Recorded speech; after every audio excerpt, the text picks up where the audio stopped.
the hatch right now, so we're just writing this thing out.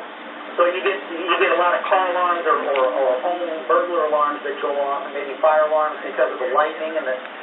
Correct. When you have a disturbance like that in the atmosphere, it messes with everything from your TV set to your own ones. And I imagine those kinds of calls are not priorities for you right now. You're looking at potential rescues and things like that. Sure, we prioritize everything, but we're on top of all this. If you have an alarm going off your house, we're coming. All right, Chief, thank you so much for taking the time to talk to us. I know it's going to be a long, busy night there in Pacific and throughout our viewing area as we deal with these very, very dangerous storms.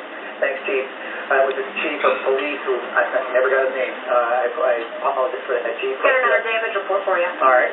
This is in Maryland Heights. Hampshire radio operator there reporting wind damage. Power lines and trees down at Creevcore Mill and Pritchard Farm Road. All right. That's in Maryland Heights.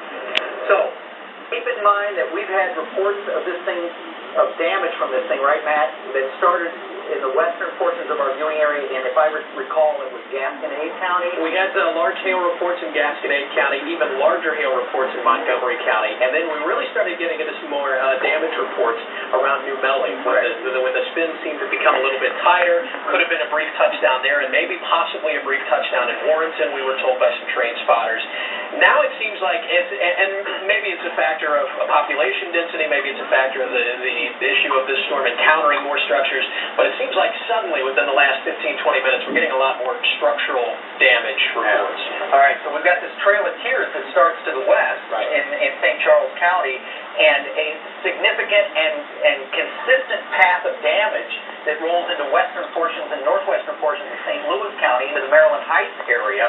So that's why we say we draw these circles to show you the two storms and the primary areas where we think we have tornadoes, probably do, still on the ground, and why we say everybody that's in the path of either one of these storms needs to take cover. We're not talking, this is not a joke, this is not a drill, it's not one of those things that, they're doing it again, they're crying wolf, they're talking about tornadoes and that, nothing ever comes of these deals.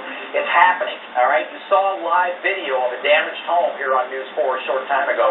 We've had... A tornado is being reported by Lambert Airport observations. Okay. Tornado by Lambert. What that means is there's a certified weather observer on duty at Lambert International all the time, so they can keep track of the weather to get planes in and out of Lambert safely.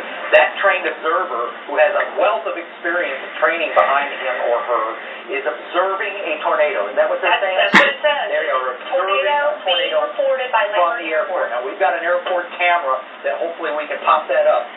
Okay, we lost that in the lightning, which happens quite a bit. But, and you're circling what there, Matt? That small circle should be a rough idea of where Lambert International Airport is, just west of 170, north of Interstate 70.